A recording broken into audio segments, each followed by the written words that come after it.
श्रीगुरुभ्यो नमः। हरिः ओम्।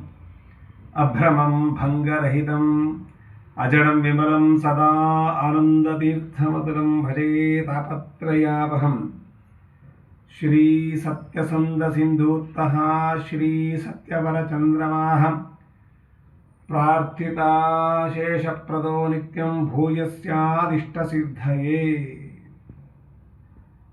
ಈ ದಿವಸ ಪ್ರಾತಸ್ಮರಣೀಯರಾದಂತಹ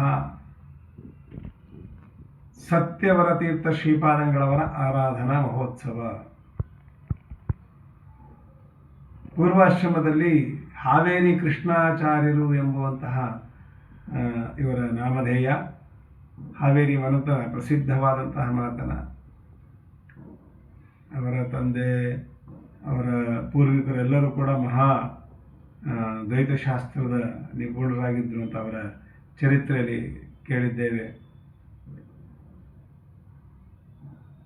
ಸತ್ಯವರತೀರ್ಥರು ಆಶ್ರಮ ಗುರುಗಳು ಸತ್ಯಸಂಧ ತೀರ್ಥರು ಇವರಿಗೆ. ಆದರೆ ಈ ಸತ್ಯಸಂಧ ತೀರ್ಥರು, ಸತ್ಯವರ ತೀರ್ಥರು, ಸತ್ಯಧರ್ಮ ತೀರ್ಥರು ಮತ್ತು ಸತ್ಯ ಸಂಕಲ್ಪರು, ಈ 4 ಜನರು ಸಹ ಅವರಿಗೆ ವಿದ್ಯಾ ಗುರುಗಳು ಸತ್ಯಬೋಧ ತೀರ್ಥರು ಅನ್ನೋದನ್ನು ತಿಳ್ಕೊಳ್ಬೇಕು. ಸವಣೂರಿನಲ್ಲಿರ್ತಕ್ಕಂಥವರು. ಮತ್ತು ವಿಶೇಷವಾಗಿ ಸತ್ಯಸಂಧ ತೀರ್ಥರು ಇವರಿಗೆ ಆಶ್ರಮವನ್ನು ಕೊಟ್ಟು ಮತ್ತು ಅಲ್ಲಿ ಅವರಲ್ಲಿ ವಿಶೇಷ ಮತ್ತು ಅಧ್ಯಯನ ಮತ್ತು ಅಲ್ಲಿ ಮಾಡಿದ್ದಾರೆ ಅನ್ನೋದನ್ನು ತಿಳ್ಕೊಳ್ಬೇಕು. ದಕ್ಷಿಣ ಪಿನಾಕಿನಿ ತೀರದ ಮಹಾಕ್ಷೇತ್ರ ಸಂತೆಬಿದನೂರು, ಅಲ್ಲಿ ಇವರ ವೃಂದಾವನ ಇದೆ. ಸತ್ಪರಾಕ್ರಮ ತೀರ್ಥರು ಮತ್ತು ಸತ್ಪರಾಯಣ ತೀರ್ಥರು ಮತ್ತು ಇವರು 2 ವೃಂದಾವನವು ಅಲ್ಲೇ ಇದೆ. ಸತ್ಯವರ ತೀರ್ಥರು ಮಹಾಜ್ಞಾನಿಗಳು. ದ್ವೈತ ವಾಂಗ್ಮಯಕ್ಕಂತೂ ಬೇಕಾದಷ್ಟು ಕೊಟ್ಟಿದ್ದಾರೆ. ನಮಗೆ ಲಬ್ಧ ಇರೋದು, ನಮಗೆ ಉಪಲಬ್ಧ ಏನಿದೆ ಅಂತ ನಾವು ನೋಡಿದ್ರೆ, ಜಯತೀರ್ಥರ ಶ್ರೀಮನ್ ನ್ಯಾಯಸುಧಾಕ್ಕೆ ವ್ಯಾಖ್ಯಾನ ಬರೆದಿದ್ದಾರೆ ಎನ್ನಲಾಗಿದೆ. ಮತ್ತು ಶ್ರೀಮದ್ ಆಚಾರ್ಯರ ಮೇರುಕೃತಿಯಾದಂತಹ ಶ್ರೀಮನ್ ಮಹಾಭಾರತ ತಾತ್ಪರ್ಯ ನಿರ್ಣಯಕ್ಕೆ ವ್ಯಾಖ್ಯಾನವನ್ನು ಬರೆದಿದ್ದಾರೆ ಅಂತ ಇದೆ. ಹೀಗೆ ಸತ್ಯವರತೀರ್ಥರು. ಮತ್ತು ಇನ್ನೊಂದು ವಿಶೇಷ ಇದೆ.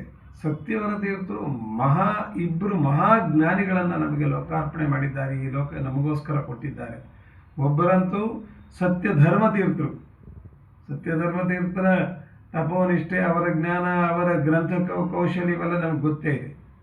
ಇನ್ನೊಬ್ಬರು ಅಡವಿಯತಿಗಳು ಅಂತ ಪ್ರಸಿದ್ಧರಾಗಿರ್ತಕ್ಕಂತಹ ವಿಷ್ಣು ತೀರ್ಥರನ್ನ, ಮತ್ತು ಮಾದನೂರಿನಲ್ಲಿರ್ತಕ್ಕಂತಹ ವಿಷ್ಣು ತೀರ್ಥರು, ಅವರನ್ನು ಕೂಡ ನಮಗೆ ಕೊಟ್ಟಿರ್ತಕ್ಕಂಥವ್ರು. ಅವರಿಗೆ ಆಶ್ರಮವನ್ನು ಕೊಟ್ಟು ವಿದ್ಯಾದಾನವನ್ನು ಮಾಡಿದಂಥವರು ಈ ನಮ್ಮ ಸತ್ಯವರತೀರ್ಥರು ಅಂತ ತಿಳ್ಕೊಳ್ಬೇಕು. ಅಂತಹ ಸತ್ಯವರತೀರ್ಥರ ಅನುಗ್ರಹ ಎಲ್ಲರಿಗಾಗಲಿ ಅಂತ ಪ್ರಾರ್ಥನೆ ಮಾಡ್ತೇನೆ. ಶ್ರೀಕೃಷ್ಣಾರ್ಪಣಮಸ್ತು.